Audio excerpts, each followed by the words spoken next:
Sate kerwe kuma Uncle Stephen kuma mgala wala lemse. Oche kede nyim moro kan mo weo kede aro suto kede nyo. Osuto kede nyo. Nenda tene no nyimi dembe. Akedo biaro yamba koro babu. Abago jeda. With me here, I take the Jakite man himself. That is a cool UG. Eje uwoke de nying medo ka ende ero bine ko yame wacho na bangero kuli ujo koyo neno koyo uri itie ben data mona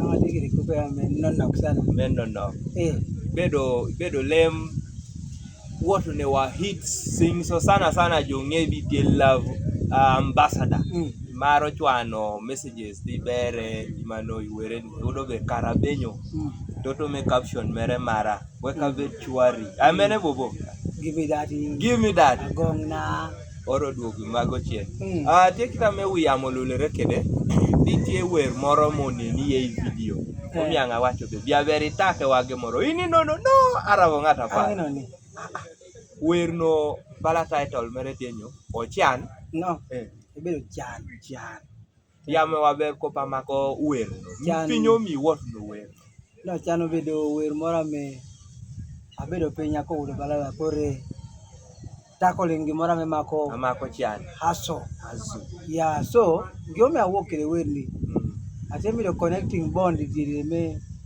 jo atiberi kede jo me tipego bien ka yodi winyo wer no chan no bedo wer me te yamo kite me haso me dano tieke do ko jomo ga ngole udo ngada moro timo haso me cha bobo ngata ko yamo ne jo yodo de yamo ne jo mo go be nai ne Uncle Stephen biri ga ugo Uncle Stephen kral ko cholo ni audi Uncle Stephen kral ko cholo ni kago but no le mo ngebe Uncle Stephen te mo ne kire me daro ture benyo so anga wo kire wer no dia me to ne bala be mi to do ko yamo no piny kaina di wuda Uncle Stephen te timo gicha mo wo kuli ji timo gicha ne nane ko ba mi no poyo kano ara bera mere merani di kodi ore mani so ngio mi awoke wer ni pienta da ango kena bedo surprised sana bendo le manga ngeo bul wera wok udo at least tieke de mara moro ye do mano wokun piwale bedo motivational song ko udo bedo mechor doko kai winye da idongi da di winyo be karakom tijmate timo ni weka meda piento chepak environment miti omiyo chepak itia kodi werno kitanga feeling en kede bedo wera ber amoso inwoti ngati goya piento chepak itoro udo feedback sebuti ache chiebe feedback ama udo na gena matimo kede akelo kede wer TikTok ber kene kendi kule wo probably I can say it is 100% good. Lea probably na comment moro. Lea probably na comment moro kena makilo kile we TikTok pakisani. Lea de comment ame dissing we. Comment de challenges. Tolkien na esa ni kile watu ngoni we. What? Tolkien 500 plus. It has now challenges I made 500 plus. Though there is no comment ame we right. Now everything is now in those 500 plus challenges. How does it leave you? Emia don't de like Emia medo match, Emia medo moral many young balabe. I think I picked the point. You picked the point. Yeah, I'm aware where I thought, but I don't come away with this is the best. So Ibedo idi ko yambe. Yeah, because I'm taking the way Martin Mogeno said, no challenges key. Leo to 500 within a week. Amoso dana teo ko kuno challenge mote yamo ni go no Tolkien. Obedo mainly TikTok. The TikTok angata moro woto wer bala na kulu jo woto wer mechando do idi timo kede timo video ni no oluongo be challenge so jo timo video kede wer kulu yujini mo oluongo be chani otuno jo tutumia Tolkien no kede kuma ko jo Tolkien le tutume amite mede do ile do vidu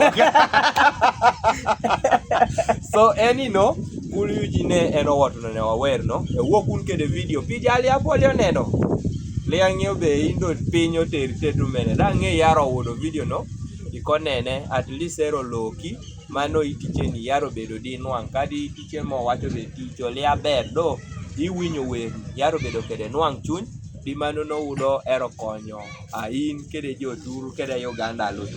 So Kuluji, back to you. Yes. Na kitini wokun kede werne. Ang'eyo do bali aro resigning ikano. Chaka. Uno first phase ngoje atimo wanyo gini ka. Mano jikara moro karo nando chako second phase.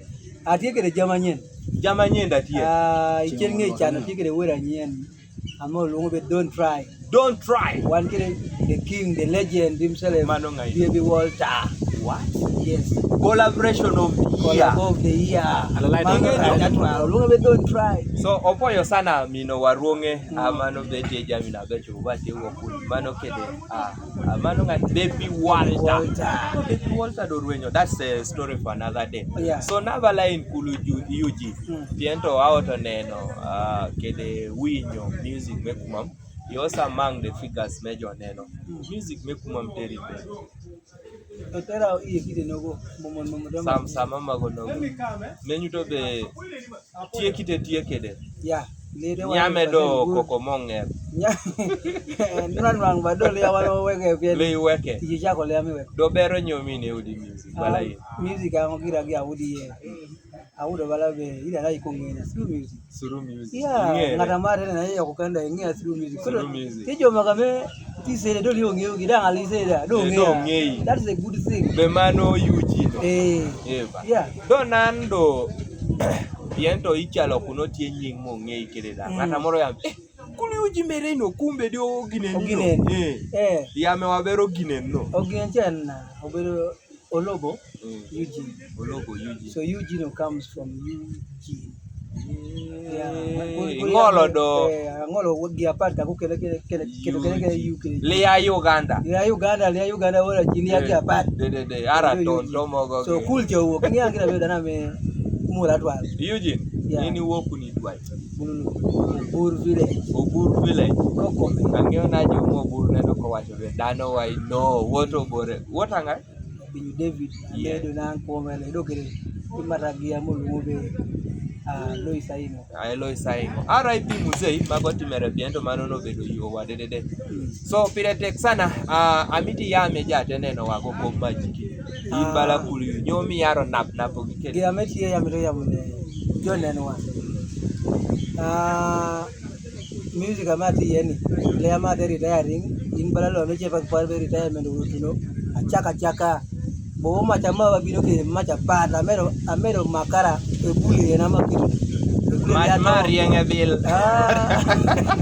Marienge me mapena go moto akedo mebule ko so chaka tim challenge oti YouTube channel like subscribing Kuluji or oti platforms apapa oti luba karamoro kene Kuluji jamede Instagram Kuluji nyonyo gini Kuluji Opoyo sana Riamakin kede wakede entertain kwa piento. You are really known for their hits. Cheke de wer meto kwa idoki mara uda yuji. Itamo be apuondo beri were mepuo. Uda Kuluji. So indi te koromo wadede. Kana gimo kwa odar komi piento ngere li obedo gi ayot. Bul ngata moro de neni kedo ni 6666. Eneno che. So ngapupira ikoneno be imeno de wagigi. Ay, opoyo sana.